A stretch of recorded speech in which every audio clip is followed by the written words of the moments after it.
ओम शांति। आज 16 मार्च 2023 के साकार मधुर महावाक्य है।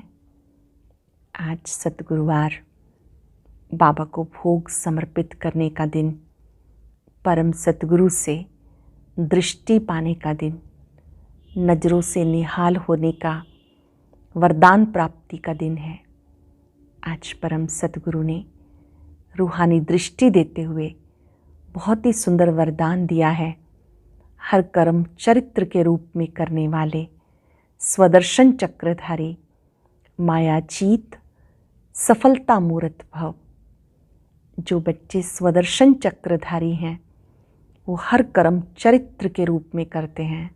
जैसे बाबा का हर कर्म चरित्र के रूप में गाया जाता है, ऐसे जो बच्चे स्वदर्शन चक्रधारी हैं उनसे कोई भी कर्म साधारण नहीं होगा, विशेष होगा।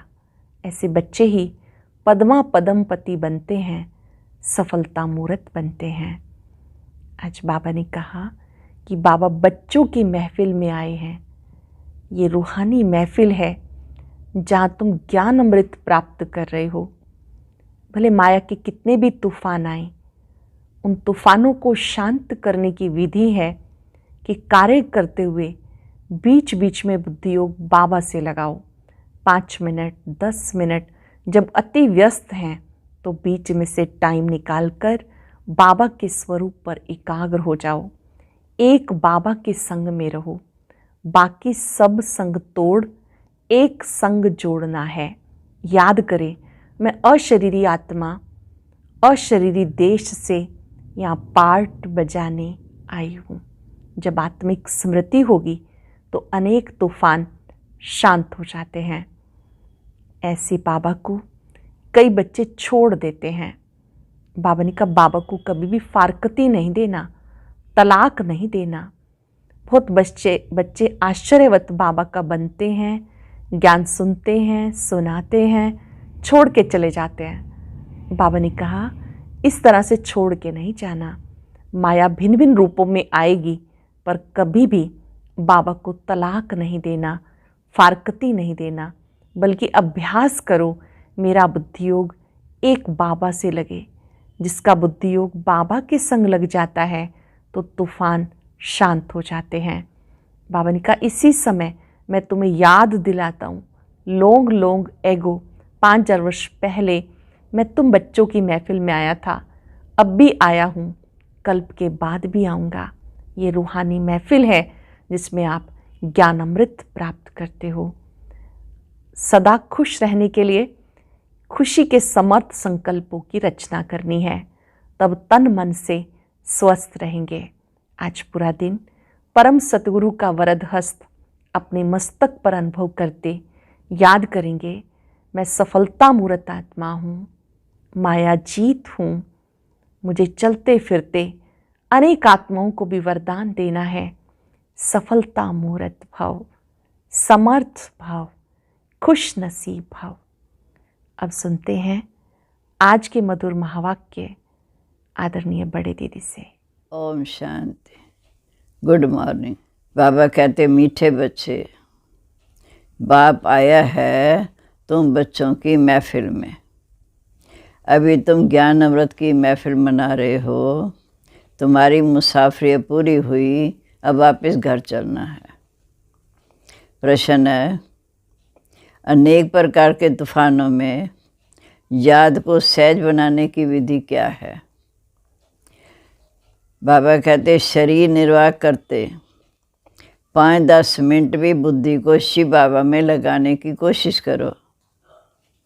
इस शरीर को भुलाते जाओ, मैं अशरीरी आत्मा हूँ, पाठ बजाने के लिए शरीर में आई हूँ, अब फिर अशरीरी बन घर जाना है। ऐसे ऐसे अपने साथ बातें करो।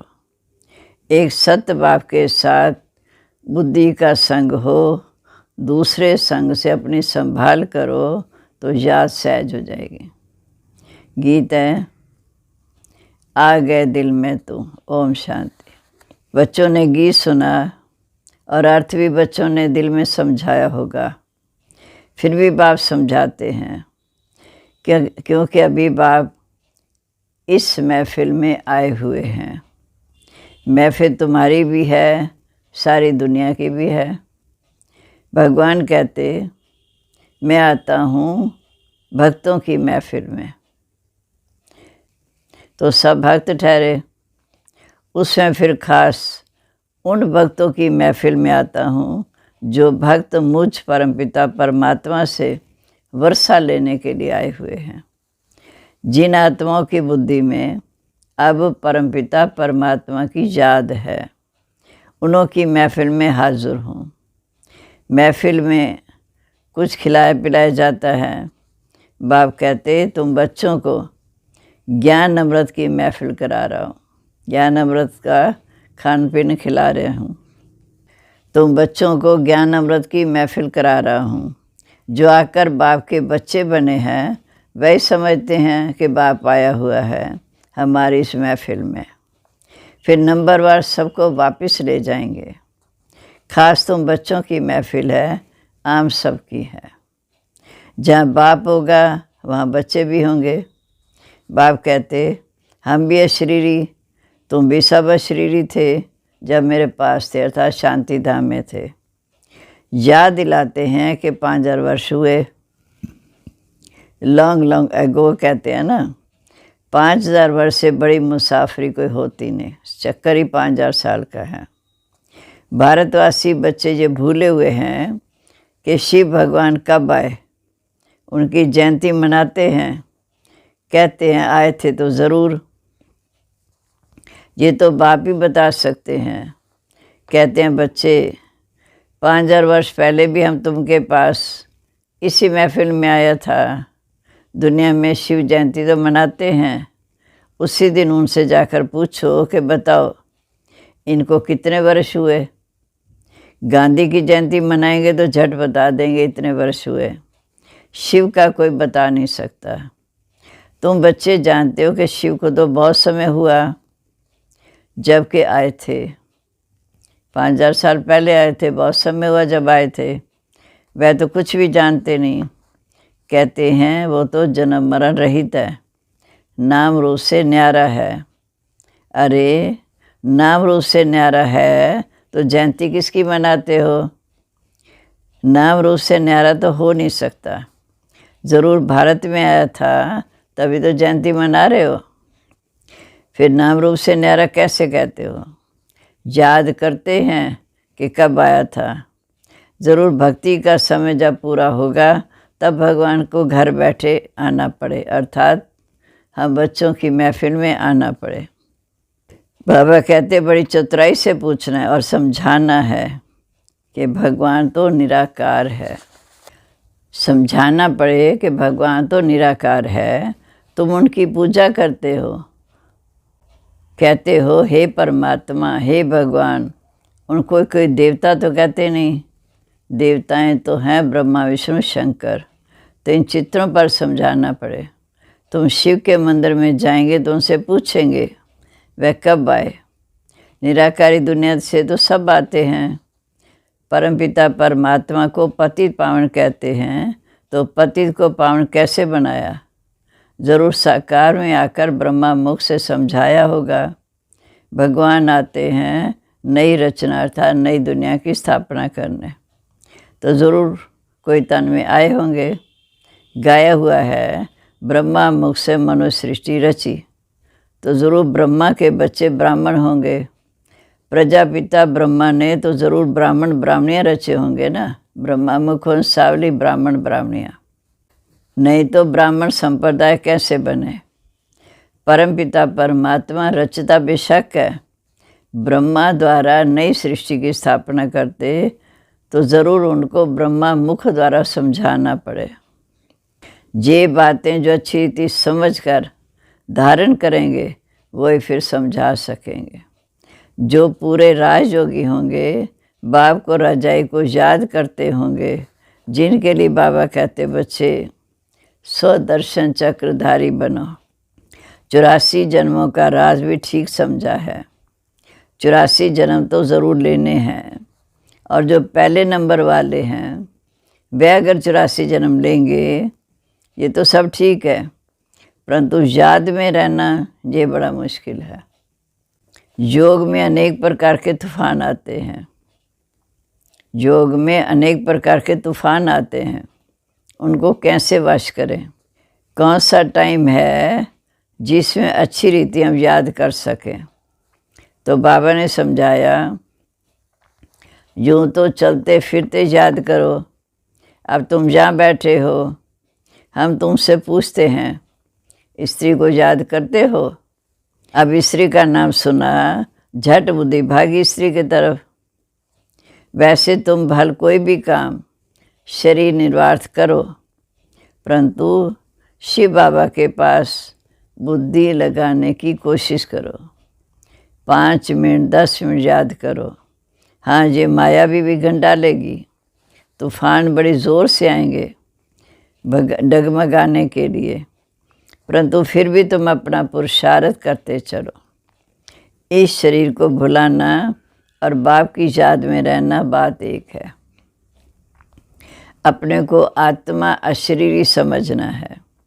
मैं असल में अशरीरी था, पाठ बजाने के लिए शरीर लिया, फिर अशरीरी बन घर जाना है। बुद्धि में सिर्फ बाप और बाप का घर याद है। बाप का घर वही जहाँ अब हमें जाना है। फिर ये बुद्धि में है कि बाप की प्रॉपर्टी तो सतयुग है, तो बाप की याद से वह भी याद आएगी कि बाप हमें क्या क्या दे रहा है। भक्ति मार्ग अथवा ज्ञान मार्ग में बुद्धि और तरफ जाती है। कन्या की सगाई हो जाती, फिर 1-2 की याद रहती है। भक्ति में कोई बैठेगा तो भी माया विघन डालती है। बुद्धि धंधे की तरफ चली जाएगी, माया की दुश्मनी है ना। भक्त देवताओं को याद करते हैं तो भी बुद्धि और तरफ भागती है। ऑफिस में जाते हो तो भी उसी कार्य में बुद्धि रहती। इम्तिहान पास किया तब ये काम करना होता, उसमें बुद्धि लग जाती। भक्तों को भी बड़ी मुश्किल से साक्षात्कार होते हैं। जब वह तीव्र भक्ति करते हैं तब आप खुश होते हैं। वास्तव में भक्ति भी करनी चाहिए एक शिव बाबा की। अव्यभिचारी भक्ति हो तो साक्षात्कार भी हो। आजकल तो व्यभिचारी बन गए, सबको याद करते रहते हैं, तो बाबा साक्षात्कार नहीं कराते। एक में पूरा निश्चय हो तो बाबा साक्षात्कार कराए। कभी किसको याद करते हैं, कभी किसी को। तो बाप समझाते, मीठे बच्चे मुझ एक बाप को याद करो, मुख से कुछ भी कहना नहीं। ये बेहद का बाप तो सदा सुख देने वाला है। अब तुम्हारी सगाई कराते हैं उस परमपिता परमात्मा से, तो उसको याद करने का प्रयत्न करो। माया तो तूफान लाएगी, सारी दुनिया दुश्मन बनेगी, परंतु बाप को नहीं भूलना। जितना बाप को याद करेंगे उतने विकर्म विनाश होंगे। ऐसे तो बहुत मनुष्य होते हैं जो सारा दिन भगवान का नाम भी नहीं लेते। बहुत खराब संग होता है। इसलिए गाया जाता, संग तारे कुसंग बोरे। सत्य परमपिता परमात्मा का संग ही पति से पावन बनाएगा। अभी तो सारी दुनिया पतित है, उनको संग चाहिए पतित पावन बाप का, तो ज़रूर बाप को भी यहाँ साकार में आना पड़ेगा। सत्य है एक बाप, सत्य की महफिल में तुम बैठे हो। जानते हो हम आत्माओं का संग अब परमपिता परमात्मा के साथ है। बाप कहते, बच्चे मेरी याद में रहेंगे तो विकर्म विनाश होंगे। अच्छा संग होगा, मुरली सुनेंगे तो बुद्धि जो एक बाप के साथ लगा रहेगा। अच्छा संग होगा, मुरली सुनेंगे तो बुद्धि जो एक बाप के साथ लगा रहेगा। ऐसा संग तारेगा अर्थात पावन बनाएगा। पावन बनने बगैर उनके पास कोई जा नहीं सकता, शांति धाम जा नहीं सकते। बाप खुद सिखाते हैं, मेरे साथ कैसे योग लगाओ। पढ़ाने के लिए खुद आकर सन्मुख होते हैं। बुद्धि का योग और संग तोड़ एक संग जोड़ना है, तभी विकर्म विनाश होंगे, और कोई उपाय ही नहीं। पावन दुनिया स्वर्ग, वहाँ तो सुख अपार हैं। ऐसे नहीं कि वहाँ भी सुख दुख है, नहीं, वहाँ तो दुख का नाम निशान नहीं रहता। सो भी कि जन्म के लिए सदा सुखी हो जाएंगे। हम तुमको राजाओं का राजा बनाने के लिए सहज राजयोग सिखाते हैं। तुम्हारी बुद्धि में है कि हमको पढ़ाने वाला सर्वशक्तिवान परमात्मा ज्ञान का सागर है, वह हम बच्चों को नॉलेज दे रहे हैं। ये है सुदर्शन चक्रधारी त्रिकालदर्शी बनना। त्रिकालदर्शी माना तीनों कालों को जानना, सृष्टि के आद्यमदंत को, तीनों लोकों को जानना, मूल वतन, सूक्ष्म वतन, स्थूल वतन। पर तुम्हारे में भी नंबरवार पुरुषार्थ अनुसार जानते हैं। बाकी इसमें कोई तकलीफ नहीं है। शरीर निर्वाह भी करना है। ऐसा नहीं कहा जाता कि कन्या को भी शरीर निर्वाह माथा मारना है, कन्या को पति के पास रहना है, शरीर निर्वाह पति को करना है, कन्या को भी अपने पैरों पर खड़ा रहना है। एक कहानी है ना, एक कन्या ने बाप को कहा, मैं अपना नसीब खाती हूँ। ऐसे तुम भी कन्याएं अपना पुरुषार्थ कर अपना भाग्य बना रहे हो। जितना पढ़ेंगे, श्रीमत पर चलेंगे, 21 जन्म सदा सुखी रहेंगे, राजभाग पाएंगे। बाप आए हैं विष्णुपुरी में स्वर्ग में भेजने के लिए। बाबा ने कहा जितना पढ़ेंगे, श्रीमत पर चलेंगे, 21 जन्म राज करेंगे। बाप खुद बैठ इसका रहस्य सुनाते हैं। इस समय तुम सब कन्याएं हो। अदर कुमारी भी अपना जीवन बना रही है। बाप ऐसे श्रेष्ठ कर्म करना सिखाते हैं जो कभी दुखी या विधवा नहीं होना पड़ेगा। परंतु विरला ही कोई ऊंची तकदीर बनाते हैं। कोई तो बनाते बनाते आश्चर्यवाद भगंती हो जाते। ऐसे बाबा को भी फारकती दे देते, डाइवोर्स भी दे देते, क्योंकि शिव बाबा बाप भी है, पतियों का पति भी है। ऐसे बाप को बच्चे फारकती दे देते, अपनी तकदीर को लकीर लगा देते। जिस बाप से 21 जन्म का राजभाग मिलता है, उसको भी फारकती दे देते। कोई तो आकर बाप का बनेंगे, कोई फिर माँ मूर्ख भी बनेंगे। जिस बाप से 21 जन्म का राजभाग मिलता है, उनको भी फारकती दे देते। चलन से भी मालूम पड़ जाता है। फिर विकार में छिपे रहते, छिप छिप कर बैठ जाते, फिर लिख भेजते हैं, बाबा भूल हो गई, क्षमा करो। अब 100 गुना दंड तो चढ़ गया आत्मा के अंदर। वो कैसे कैंसिल हो सकता है? हाँ, सच बताने से फिर आधा माफ़ हो जाएगा। इसलिए बाबा कहते, छिप कर कभी कोई पाप कर्म नहीं करो। क्रोध भी बहुत भारी भूत है, बहुतों को दुख देते हैं। बाप को 5 विकारों का दान दे, फिर वापस लें तो ये पद भ्रष्ट हो जाएगा। अच्छा जी, मीठे मीठे सिक्के लदे बच्चों प्रीत, माता पिता बाप दादा का याद प्यार, गुड मॉर्निंग। रूहानी बाप की रूहानी बच्चों को नमस्ते।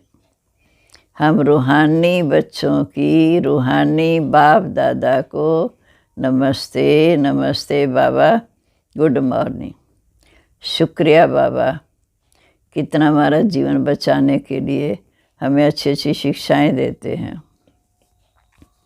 अब धारणा के लिए मुख्य सार। पहली पॉइंट, अपनी ऊंची तकदीर बनाने के लिए विकर्म विनाश करने का पूरा पुरुषार्थ करना है। पढ़ाई पर पूरा ध्यान देना है। दूसरा, उस संग से अपनी संभाल करनी है। पतित पावन बाप के संग से स्वयं को पावन बनाना है। अब आज का वरदान। आज सतगुरुवार, प्यारे बाबा का वरदान ही हाथ सिर पे रख के हम ये वरदान बोलेंगे। सुदर्शन चक्रधारी बन, हर कर्म चरित्र के रूप में करने वाले माया जी सफलता मूर्त भव। स्वदर्शन चक्रधारी बन, हर कर्म चरित्र के रूप में करने वाले माया जी सफलता मूर्त भव। जैसे बाप के हर कर्म चरित्र के रूप में गाए जाते हैं, ऐसे आपके भी हर कर्म चरित्र के समान हो। जो बाप के समान स्वदर्शन चक्रधारी बने हैं, उनसे कभी भी साधारण कर्म नहीं हो सकता। स्वदर्शन चक्रधारी की निशानी ही है सफलता स्वरूप। स्वदर्शन चक्रधारी की निशानी है सफलता स्वरूप। जो भी कार्य करेंगे उसमें सफलता समाई हुई होगी। स्वदर्शन चक्रधारी माया जीत होने के कारण सफलता मूर्त होंगे, और जो सफलता मूर्त हैं वह हर कदम में पद्मपति बनते हैं। स्लोगन है, खुशी के समर संकल्पों की रचना करो। खुशी के समर संकल्पों की रचना करो तो तन मन से सदा खुश रहेंगे। और अब सुनते हैं आज का अव्यक्त ज्ञान मोती।